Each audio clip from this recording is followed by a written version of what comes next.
Welcome back to my channel. So सबसे पहले तो थैंक यू वेरी मच। मेरे 694 समथिंग सब्सक्राइबर्स हो गए हैं जब मैं अभी ये वीडियो शूट कर रही हूँ। ओके एंड आज मेरे वीडियो पे आने वाले हैं अपने चैनल पे एक मैकेनिकल इंजीनियर, क्योंकि मेरे चैनल पे ये भी थोड़ा बहुत रिक्वेस्ट हो रहा था कि दीदी या मैम आप ये लेके आओ कि है ना जो ऑफिसर हो जिन्होंने आपके साथ ज्वाइन किया हो बट उनकी ब्रांच मैकेनिकल हो, वो जेईओ ना हो, वो फ्रेशर हो। तुम लोग इतनी सारी एक्सपेक्टेशंस मुझ पर डाल देते हो जैसे यहाँ पे मैं बस यही ढूंढती रहूँ। बट फॉर्चुनेटली मेरी एक फ्रेंड है जो यहाँ पे एज अ ऑफिसर सिलेक्ट हुई है मैकेनिकल इंजीनियरिंग में। तो उनका नाम है पवित्रा राजपूत और वो अभी आने वाली है हमको गाइड करने के लिए और है ना अपनी थोड़ा बहुत वो बताएंगी प्रिपरेशन टेक्निक्स क्या थी और उनकी जर्नी कैसी रही। सो पवित्रा इज हेयर गाइस। सबसे पहले तो पवित्रा आप हमें थोड़ा सा ओके ठीक है, यही बंदी मुझे कह रही थी मैं थोड़ी सी कैमरा कॉन्शियस हूँ but she is not, I hopefully that is. हाँ तो मैं कह रही थी कि पवित्रा आप हमें अपना थोड़ा सा बैकग्राउंड चेक दे दो, except your name and educational qualifications वगैरह, ये सब तो गाइस हमें नहीं जानना है ना। तो आप हमें ये बता दो कौन से ईयर के पास आउट हो, फ्रेशर हो कि नहीं हो, HPCL ज्वाइन करके कैसा फील हो रहा है। और गाइस एक और चीज़, आज ही हम लोग की पोस्टिंग आई है, इतना ज़्यादा हमारे माइंड में बहुत सारी चीज़ें चल रही हैं बट स्टिल मैं खींच के ले आई हूँ पवित्रा को कि एक वीडियो तो मेरे चैनल पे तुम्हारा बनता ही है because she is a great speaker. Okay so over to you Pavitra please. So hi guys, I'm Pavitra, as you all know, and I've passed out in 2024 from mechanical engineering, and उसके बाद से काफ़ी struggle रही है और बेरोजगारी भी रही है because I'm a fresher and I didn't choose to go for private jobs. I had some see because लगता है ना नहीं PSU जाना है, PSU जाएंगे, so that is what I've been doing and now I'm finally here. So this is my short introduction that you wanted, I guess. कैसा लग रहा है अभी HPCL ज्वाइन करके? How is HPCL treating you? I mean, अभी तो ऐसे राजा जैसे लगते हैं ना कि आओ तुम्हें अच्छे से रखेंगी, सुंदर सुंदर लोगी, दामाद जैसे, exactly what they said, दामाद जैसे रखेंगी भाई कि आइए एकदम होटल में रहिए, सुंदर सुंदर लोकेशन में आपको सब काम करा मिलेगा। भाई आगे भी ऐसा हो सकता है, होपफुली दैट इज ट्रू। ठीक है, that is hoping for the best. मस्त खाना देते हैं एंड इट्स अमेजिंग, लाइक बहुत अच्छी अच्छी एक्सपीरियंसेस मिल रहे हैं, नई नई चीजें ट्राई करने को मिल रहा है जो कभी नहीं किया था, ना कभी सोचा था, जैसे आज के साथ वीडियो पे आई हूँ। ठीक है, सो हमारा ऐसे बीच में चिट चैट चलेगा गाइस। ओके तो सबसे पहले तो यार ये बता दो, मैं एकदम भिड़ते से ही स्टार्ट कर देती हूँ। मेरे को ये बताओ आपने प्रिपेयर कैसे किया था, क्या क्या सोर्सेज फॉलो करे थे, क्या क्या इंपॉर्टेंट है, थोड़ा बहुत जर्नी का ब्रीफ दे दो अपना। चलो ठीक है, आई स्टार्ट। ठीक है 24 में आई पास्ड आउट, तब तक आई वाज लाइक मैं जा रही हूँ प्राइवेट में, I took a job and then I didn't join. I was like नहीं, at the point of joining I said अब मुझे प्रिपरेशन करनी है। So when my college ended उसके बाद आई डिसाइड कि भैया मुझे कोचिंग करनी है। सो आई फ्रॉम भोपाल, तो मैंने फिर मेडीज ही ज्वाइन करी एंड दैट इज हाउ वहाँ पे मेरा 6 मंथ का था। आई मीन लाइक जून में आई ज्वाइन एंड देन नवंबर दिसंबर तक भी आई क्लासेस, तब तक मैंने ज्वाइन किया था, तब तक कोर्सेज कंप्लीट हुआ था हमारा। एंड देन उसके बाद फिर एग्जाम्स देना हमने चालू हुए 24 से 25 में। 24 was a tragic year for me, तो फिर उसके एग्जाम्स भी थोड़े ऐसे गए and then from 2025 I started self preparing at my home itself. तो यही था कि देखो मेरी के मेरे को क्या कोचिंग के नोट्स बहुत अच्छे मिल गए थे। ठीक है, उसके बाद तो स्क्रैच से पढ़ा होगा ना, ऐसे कुछ कॉलेज का बेसिक था या स्क्रैच से आपने मेडीसी से स्टार्ट किया था पूरा? यार देखो मेरा कॉलेज का तो बेसिक था because I was also gold medalist in my branch, तो मेरे को उसका थोड़ा बेनिफिट मिला ही था ऑब्वियसली कि मेरा बेसिक अच्छा तैयार था। बट मेडीसी में पढ़ाई करने के लिए इट वाज वेरी नाइस कि अगर आप, क्योंकि मेडीसी का करिकुलम ही ऐसा है ना कि वो स्कूल मतलब college going first second year वालों से चालू करवाते हैं। सो बेसिक से हमने चालू किया, so it was very nice from me कि वो स्क्रैच से चालू हो रहा है कि वो आपको सब पढ़ा रहे हैं, बस आपका बेस पहले से अच्छा है ना तो आप एक्सेल ज्यादा जल्दी कर सकते हो कि आप क्वेश्चंस के आंसर तो जल्दी पेपर निकलेंगे आपके। एक और चीज मुझे उसमें थी गाइस, पवित्रा ने बहुत सारे एग्जाम्स निकाले हैं भाई, ये सिर्फ HPCL नहीं, इन्हें बहुत क्रैक किए हैं, बहुत इंटरव्यूज भी दिए हैं। एक बार मुझे बताना कौन कौन से एग्जाम्स क्रैक किए हैं आपने? देखो I have given BEL BTL and HPCL की 2 बार दिए हैं मैंने, OIL का एग्जाम दिया है मैंने, उसका भी इंटरव्यूज दिए हैं। फिर मैंने सारे क्रैक किए हैं, IIT और IISc वगैरह के इंटरव्यूज वो सब दिए थे फॉर एमटेक, राइट? या फॉर एमटेक, वो बाकी फिर वो एमटेक के लिए थे थ्रू गेट। ओके ठीक है, तो अभी मेरे को ये बता दो मैकेनिकल में कौन कौन से सब्जेक्ट्स इंपॉर्टेंट है, और ये ना मुझे ऐसे बताना कि these guys are not experienced या फिर कोई जॉब में नहीं है, बस फ्रेशर हैं and they want to prepare now, अभी स्टार्ट करना है फॉर PSU एग्जाम्स। मैं थोड़ा PSU ओरिएंटेड ही रखूंगी गाइज, क्योंकि गेट का क्या हम दोनों को उतना नॉलेज नहीं है, थोड़ा बहुत है बट है ना, मैं कह रही हूँ अगर आपको जॉब चाहिए ना तो PSU एग्जाम्स की ज्यादा तैयारी करो बजाय गेट की, क्योंकि गेट से अभी काफी कम PSUs हैं। If you want to go for MTech try GATE, then नहीं तो फिर PSU एग्जाम्स की तैयारी करो, that is well and good. ठीक है। देखो अगर PSUs का करना है तो तुमको थोड़ी अप्रोच अलग रखनी पड़ेगी, because PSUs are not like भाई तुम्हें सिर्फ न्यूमेरिकल का फॉर्मूला आना चाहिए, न्यूमेरिकल हो जाना चाहिए। इसमें ये है कि तुमको पूरी वास्ट नॉलेज होनी चाहिए। जैसे स्पेसिफिकली मैं मैकेनिकल के लिए बोलूंगी, क्या होता है अपन गेट के लिए strength of materials, theory of machines, ठीक है, फ्लूइड्स और ये सारे मेजर सब्जेक्ट्स पढ़ के थर्मो वगैरह करके रखते कि अच्छा हो गया अपना 90% सिलेबस हो गया तो हो जाएगा। बट PSUs में वो सब्जेक्ट्स आते हैं जैसे कि फ्लूइड मशीनरीज हो गया, मशीनरीज की पावर प्लांट की मशीनरीज वाला पार्ट जो होता है, गैस टर्बाइंस वाला, कंप्रेसर्स वाला जो पार्ट होता है जो अपन लोग पढ़ते नहीं है, हमेशा छोड़ देते हैं, उसमें से बहुत मेजर पार्ट आते हैं। थर्मल का वो पोर्शन जो अपन कभी नहीं पढ़ते हैं, लाइक HMT के आगे वाले पोर्शन, राइट, अपन कंडक्शन पढ़ के छोड़ देते हैं, बट कन्वेक्शन को छोटे छोटे फॉर्मुलेज जो सारे कन्वेक्शन के फॉर्मुलेज होते हैं, रेडिएशन के फॉर्मुलेज होते हैं। सिमिलरली जो भी है ना अपन को सिलेबस फॉर PSUs लाइक अपन को 100% सिलेबस कवरेज करना है। गेट के लिए यू नीड इन डेप्थ, मतलब तुम्हें उस टॉपिक का एप्टीट्यूड इन डेप्थ आना चाहिए कि ये तुमसे बन रहा है तो अंदर तक बनना चाहिए। PSUs में तुम्हें ओवरऑल एक अच्छी नॉलेज होनी चाहिए। तो इसके लिए अगर तुम एक ESE ओरिएंटेड प्रिपरेशन कर रहे हो ना कि तुम्हें थ्योरेटिकल बहुत अच्छा पता है, गेट में क्या होता है न्यूमेरिकल आ जाता है, इसमें क्या होता है थ्योरी भी ऐसी रहती है कि यार ये हुआ तो ये कैसे, दिस दैट वाले ऑप्शंस, अरेंज करने वाले ऑप्शंस या चूज करने वाले, तो वो सारे क्वेश्चन होते हैं, तो वो बहुत इंपॉर्टेंट है मेजरली। ठीक है। और प्रैक्टिस कितनी ज्यादा इंपॉर्टेंट है और आपने प्रैक्टिस कहाँ से करी थी? जैसे मान लो जिसका सिलेबस खत्म हो गया है बट अभी भी क्या बहुत सारे लोग ना पढ़ने में लगे रहते हैं, प्रैक्टिस कितनी ज्यादा इंपॉर्टेंट है वो बता दो। आपने कहाँ से करी थी? टेस्ट सीरीज कितनी इंपॉर्टेंट है वो भी बता दो। बुक्स कौन सी फॉलो करी थी वो भी बता दो, हमें सब बता दो आप। ठीक है, धीरे धीरे देखो, पहली चीज practice is the major important thing.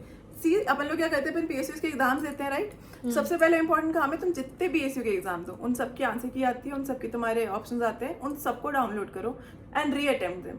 Because वो जो चीज़ है ना, वो पैटर्न उनके क्वेश्चन वो हर जगह फॉलो होते हैं। लोग क्या करते हैं PSU एग्जाम देते हैं, हुआ तो हुआ, नहीं हुआ तो अरे यार ये खराब हुआ छोड़ दो। हर एक क्वेश्चन को, हर क्वेश्चन पेपर को डाउनलोड करके सारे क्वेश्चन देखो, उससे क्या है तुम्हारे एक प्रैक्टिस का लेयर बनता है। और कहीं ना कहीं टेक्निकल का क्या रहता है, घूम फिर के वही आ रही होती है, ISL में भी वही आएगी, HPCL में भी वही आएगी, ऑयल में भी वही आएगी। तो टेक्निकल का तो मैं मेजरली कह रही हूँ, नॉन टेक थोड़ा ऊपर नीचे हो सकता है पर टेक्निकल बार बार तुम्हें क्वेश्चन रिपीट मिलेंगे यार, सेम टॉपिक्स मिलते हैं। तो एक चीज सबसे इंपॉर्टेंट जो बहुत लोग नहीं करते, मैं यही बोलती हूँ उनको कि भाई तुमने जो भी पेपर दिया है उसको वापस डाउनलोड करो, पूरा पेपर देखो कि तुमने गलती कहाँ करी, you spot your mistakes. And practice बहुत जरूरी है। देख तो थ्योरी तुमको आएगा बट क्वेश्चन वो घुमा के दे देगा ना, अगर तुम्हें प्रैक्टिस नहीं आएगी क्वेश्चन की तो तुम उसको सॉल्व ही नहीं कर पाओगे। इट्स वेरी इंपॉर्टेंट कि तुम क्वेश्चन प्रैक्टिस करो।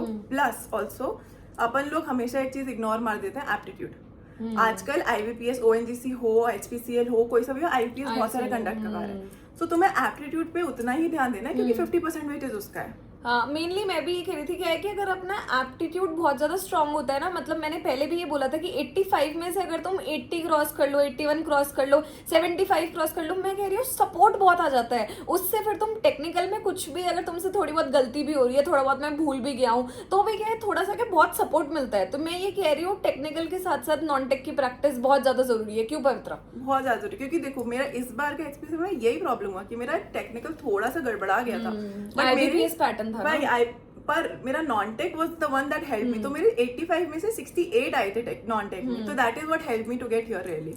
सो दैट इज वेरी इंपॉर्टेंट। सही है। और आपका जैसे थोड़ा बहुत वो भी बता दो, GD GT इंटरव्यू एक्सपीरियंस ये कैसा रहा? इसका अपन थोड़ा ब्रीफ में ही रखेंगे। मैं सोच रही हूँ इंटरव्यू एक्सपीरियंस अपन अलग से ले लेंगे लोगों का, है ना, पर आप थोड़ा सा ब्रीफ में बता दो कैसा रहा था इंटरव्यू एक्सपीरियंस। GD GT क्या लग रहा था, मेरा होगा कि मेरा अच्छा हुआ है कि मेरा बुरा हुआ है, कैसा हो रहा है? यार the GT experience is very different. वो वही है कि तुम्हें केस स्टडीज करना आनी चाहिए, उसकी प्रैक्टिस होनी चाहिए, वहाँ पे you have to speak well, और उसके साथ क्या टीम वर्क होना चाहिए, किसी को काटो मत, लड़ने मत बैठ जाओ, ऊपर मत उठो, be a team player. And interviews तो तुम्हारा पूरा पर्सनालिटी टेस्ट होता है। तुमको तुम जो बोले हो, तुमने जो रेज्यूमे अपलोड किया, तुम्हें आता है कि नहीं, और एक चीज है कॉन्फिडेंस बहुत ज्यादा करो। मेरे और पवित्रा का ना एक फाइल होता है जिसमें मतलब हमें जब ज्वाइनिंग कराते तो उसमें लिखा होता है, मेरे और पवित्रा का सेम चीज लिखा हुआ था, has confidence can do better. ठीक है, तो इसका मतलब ये है कि भाई कॉन्फिडेंस तो तुम रखो ही रखो। इससे क्या बहुत हेल्प मिलती है, उनको लगता है कि भाई इसको कुछ भी काम देंगे तो बंदा कर सकता है, ठीक है, मना नहीं करेगा, है ना। Personality judgement. हाँ गाइज, मैंने ना फोन में थोड़े बहुत क्वेश्चंस ले लिए हैं अपने, उससे ही जितने मेरे को कमेंट से दिखे थे। क्या हुआ कि रोन के टाइम पे तो मैंने ना पोस्ट डाल दिया था कि आप लोग को जो भी क्वेश्चंस है, बट हमारा क्या बहुत इम्प्रॉम्प्टू हुआ कि जल्दी जल्दी कर देते हैं, बिकॉज अभी कौन कहाँ चले जाएगा हमें कुछ नहीं पता, तो इसलिए मैंने सोचा फटाफट बना देते। तो मैंने अपने हिसाब से क्वेश्चन रखे हैं, तुम्हें जो भी हो ना कॉमेंट सेक्शन में क्वेश्चन डाल देना, पवित्रा विल हेल्प यू। मैं इनसे पूछ लूंगी, अपने आप कॉमेंट करके तुम्हें जवाब दे देंगी, नो इश्यूज, है ना।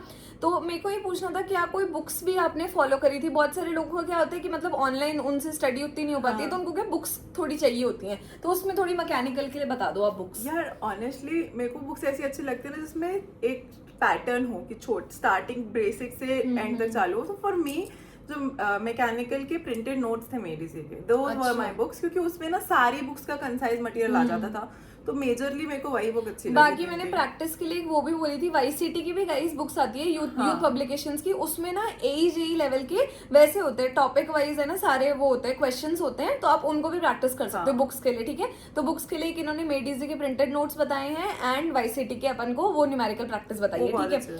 टेस्ट सीरीज का क्या है, क्या इंपॉर्टेंस है टेस्ट सीरीज की, और कितना कैसे इंपॉर्टेंट रहता है, और कितनी करनी चाहिए टेस्ट सीरीज, कहाँ से करनी चाहिए? यार देखो टेस्ट सीरीज तो बहुत इंपॉर्टेंट है, स्पेशली क्योंकि इसमें तुम्हें टाइम का भी बहुत बड़ा खेल है, प्लस कैलकुलेटर आधे में मिलता है आधे में नहीं मिलता, so you need a lot of practice. जितना कैलकुलेटर अवॉइड करोगे ना, मैं कह रही हूँ उतना सिलेक्शन के पास पहुंचोगे। मैंने पहले भी बोला था 91 into 13 जिस दिन तुमने 10 सेकंड में कर लिया ना, बस तुम्हारा सिलेक्शन हो गया मान लो। एग्जैक्टली तो ये है कि टेस्ट सीरीज में भाई टेक्स्ट बुक की test series is very nice, क्योंकि उसमें हर PSU की होगी इजीली, और बाकी तुम्हें प्रैक्टिस करनी है तो ESE वगैरह की ले लो, किसी की भी मेडिसी की, एक सब्जेक्ट की, मतलब उसमें फायदा रहता है बिकॉज थियोरेटिकल क्वेश्चंस में न्यूमेरिकल सब आ जाते हैं विदाउट कैलकुलेटर वाले, सो दोस आर आल्सो नाइस। ठीक है, और है ना मतलब एक मेरे को ये बता दो, न्यू फ्रेशर अगर है अभी, और मान लो अपकमिंग एग्जाम्स है, जैसे CIL आ रहा है, आई डोंट नो मैकेनिकल के लिए है कि नहीं, बट अभी है ना, तो अभी आगे जितने भी PSUs आएंगे, मेरे को ना ऐसे 5-6 मेजर सब्जेक्ट्स या टॉपिक्स जो आप बता सकते हो फॉर मैकेनिकल टेक्निकल, वो बता दो।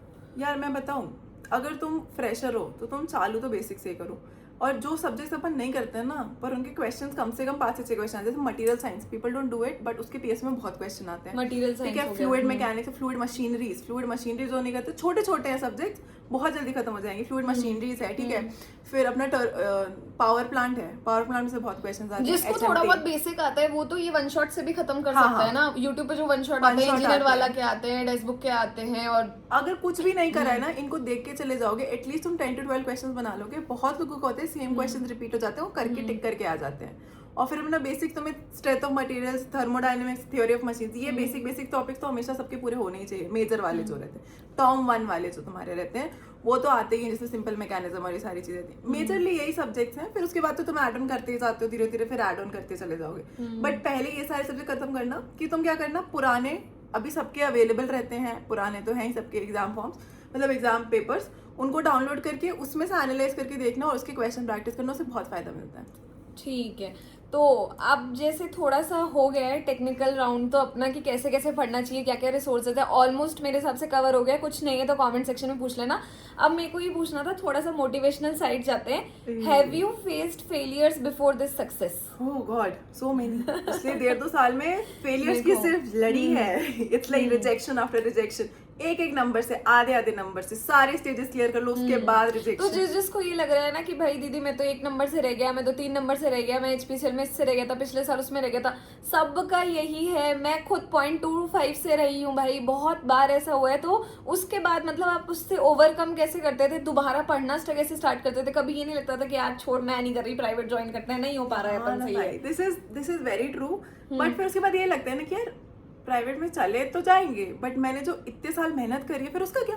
एग्जैक्टली अगर मैं 2 महीने और मेहनत कर लूं तो मे बी मैं उस गैप को भी कवर कर सकूं जिस वजह से मैं रह जा रही हूँ, बिकॉज मेरे साथ वाले जिनका ज्यादा आ रहा है वो भी कुछ तो कर ही रहे होंगे ना। सो दैट इज वन थिंग, यार वेस्ट नहीं करना इतना सारा मेहनत जो बचा है, बिकॉज फिर वो रीसेट हो जाएगा। हाँ, इसके बाद आप ऐसे मोटिवेटेड कैसे रहते थे? मतलब क्या कोई मोटिवेशन लाइन थी जो आपको भाई ऐसे मोटिवेट करती थी, या फिर क्या ऐसा सोर्स था जिससे आपको 3-4 दिन, क्योंकि मेरे को ऐसा लगता है 3-4 दिन रोना गाना तो सब करते हैं, ठीक है, उसके बाद जो स्टार्ट करता है ना वही सिलेक्ट होता है, मैं कह रही हूँ ये तुम्हें, ठीक है। तो ये आप कैसे करते थे? यार ऑनेस्टली मेरे लिए मोटिवेशन का source is like my best friend, मेरा कॉलेज से बेस्ट फ्रेंड है, and I used to go cry to him and like तू फिर रोने आ गई, you need to work hard. He used to just give me clarity checks, भाई तूने यहाँ गलती करी, ये गलती करी, ये गलती करी, तू कर सकती है, you have to do it. So for me वो कोई यूट्यूब वीडियो, वो कोई लाइन नहीं थी, was my friend and he is always been my support. तो मेरे लिए तो वही था, मैं वहां जाके रोती थी लाइक ये कर, ये कर, ये कर, ये टाइम टेबल, ये फॉलो कर, ये कर। I used to do it forcefully 2 दिन, एंड देन इट हैपेंस. तो अगर आपके पास कोई फ्रेंड सिस्टम है ना, support system, that is the best thing in your life. कि उससे बहुत कुछ मिलता है कि आप और रोते रहो, वो करते कोई रहो. भी हो सकता है गाइज. और अगर आपके पास कोई नहीं है ना, मुझे बना लो अपना सपोर्ट सिस्टम. मैं तो कहती हूँ मुझे डेली आके बताओ आज मैंने इतना घंटा पढ़ा है, आज मैंने इतना घंटा पढ़ा है. मतलब एक डिपेंडेबल इंसान होना चाहिए आपके पास जिसको आप डेली रिपोर्ट कर सको. वो बहुत इंपॉर्टेंट है यार. Accountability. मतलब B it chat GPT also, आप उसको भी बना सकते हो भाई. वो चैट जीपीटी भी बहुत काम करता है. ठीक है. नेक्स्ट है कि आप were you ever rejected in another PSU और कंपनी? भाई 5 PSU से रिजेक्शन हुआ है मुझे इसके पहले फाइनल स्टेजेस में. HPCL में मेरिट लिस्ट के बाद रिजेक्शन हो गया मेरा. ठीक But है. हाँ. तो ऐसा है कि मतलब ऐसे सिर्फ HPCL ज्वाइन करने का ऐसे ड्रीम नहीं था, PSU ज्वाइन करने का ड्रीम था. And it happened during the preparation, तो अपन ने That's true. कर लिया. ठीक है. तो अब थोड़ा सा एज अ फन सेगमेंट में थोड़ा रैपिड फायर ले लेते हैं पवित्रा के साथ. ठीक है. पता है गाइस क्या है कि हमारा जो वीडियो है ना बिल्कुल ऑफ स्क्रिप्ट है. मतलब मैंने इसको कुछ नहीं दिया. 15 मिनट पहले बोला चल बनाएंगे अपन, फटाफट से वीडियो बनाते हैं. ठीक है. तो मैंने जस्ट रेडी किया है. ठीक है. ओके पवित्रा, टी और coffee? Coffee. Coffee. Morning study और नाइट स्टडी? Night study. अच्छा ओके. और खाली नोट्स करती और है. बुक्स? बुक्स. ठीक है. मॉक टेस्ट या फिर PYQs? PYQs. I usually like PYQs more. आपकी मेरे को उससे लगा ही. Favourite engineering subject? Heat transfer. अच्छा. One motivational quote you live by? ये मेरे को भी सुनना है because she is a really positive person. तो मेरे को देखना है इससे क्या आता है. ठीक है. यार one motivational quote. What I follow is, this is one my life. I do not want to regret my life. I do not want to look back at my life and be like, I wish. So I'm like, I just follow like, I do not want to wish. I want to live. ठीक है. One habit that changed your preparation? Mummy की मार खा के morning study and routine follow करना. Consistency. Consistency. That is consistency very मेरा भी important. यही है कि यार तुम 10-12 घंटे मत पढ़ो पर 5-6 घंटे डेली पढ़ो. रोज प्लीज पढ़ो. पढ़ो. ये जरूरी और है. हर बार से बुक्स मत चालू करो. Try new things. रोज एक्सपेरिमेंट करो, बुक्स एक पढ़ो, तो ये सबसे क्वेश्चंस करो. ज्यादा प्रॉब्लम ये है कि जो चीज आपको आती है ना उसको फिर बिल्कुल मत करना. मेरे को लगता है बहुत सारे लोग ये करते हैं जो हमें आता है ना हम उसे ही वापस करते रहते हैं बिकॉज वी लाइक दैट कि we like to feel good कि अच्छा मेरे को आ रहा है. जो नहीं आता जिसमें तुम अनकंफर्टेबल हो ना उसको करो. जैसे पहले क्या होता था, मेरे को नॉन टेक उतना अच्छे से नहीं आता था. ठीक है. तो मेरे को क्वांट में तो प्रॉब्लम होता था, पर अब तो मेरे से आंख बंद करके भी करा लो ना, मैं प्रॉफिट लॉस के विद इन सेकंड सॉल्व कर सकती हूँ. तो ऐसा है कि इतना प्रैक्टिस जब आपको हो जाएगा ना तो ही आप सिलेक्शन के पास पहुंचोगे. मेरे से ये लिख के कह लो. ठीक है. किताब मत पढ़. हाँ. One person who inspired you the most? One person inspired me the most. This is a very difficult question. यार again I'll have to say like मैं जा रही थी प्राइवेट जॉब में. मेरा best friend has been the person जिसने बोला भाई तू बहुत कुछ कर सकती है, go there. You're not going here. You have to go there. Potential unlocking में उनका बहुत बड़ा हाथ है. सबसे बड़ा हाथ है कि भाई तू Okay. ये कर सकती है. Do this. Why you're going here? So that's his. Okay. If not HPCL what would you have done? मतलब इसका मतलब ये नहीं कोई और PSU, मतलब आप पर्टिकुलर फील्ड ही चेंज हो जाती तो फिर क्या करते? यार अगर if I would have changed my field, अगर मेरे को फील्ड चेंज करनी होती है ना भाई तो मैं खेती करने लग जाती हूँ honestly. Organic farming. Organic farming. ठीक है. तो उसके बाद है कि अपन को one word to describe your HPCL journey. बस ये लास्ट क्वेश्चन है अपना. One word to describe my HPCL journey. शानदार. ठीक है भाई, पहले वाली बहुत टफ रही होगी, बाद में ये शानदार बोल रही है. ठीक है. अभी बहुत अच्छा ट्रीटमेंट मिल रहा है इसीलिए. बाकी मैं कह रही हूँ अब अपना बस इतना ही था. बाकी कोई भी क्वेश्चन है तो आप कमेंट में लिख सकते हो. और जाते जाते थोड़ा बहुत अगर कुछ आपको कहना है पवित्रा तो आप कह सकते हो. बाकी वीडियो खत्म हो चुकी है. भाई when I've come here I've realized यार मेरी ना प्रिपरेशन जर्नी में मैं बहुत रोई थी. बट मुझे भी लग रही है यार और एंजॉय कर लेना चाहिए था. फन तो आ रहा था. It was a nice time. Mummy मेरे को ये बोलती थी तेरे को ये टाइम बहुत याद आएगा भाई. अच्छे से कर, खुशी मन से कर, ज्यादा अच्छे से. और मेरे को पता है क्या लग रहा है अब जैसे जैसे लाइफ आगे बढ़ती जा रही है ना गाइज, यही टफ नहीं है, आगे भी बहुत चीजें है जो टफ होने वाली है. क्योंकि पता है अभी कल परसों ही मैं सोची थी जब हमें डेली ट्रेनिंग और इसमें जाना होता था ना कि पढ़ाई में तो फिर भी अपन एक दिन मतलब एग्जाम दिया, अगले दिन थोड़ा चिल डे ले लिया. ठीक है. यहाँ there is no chill day. You have to work, so you have to work. मतलब पैसे के लिए आपको करना ही करना है. ठीक है. तो बस इतना ही था. बाकी आपको कोई भी क्वेश्चन हो तो कमेंट करना. और जिसने वीडियो यहाँ तक देखा है भाई एक रेड हार्ट कमेंट कर देना. And I will see you guys in my next video. Till then bye.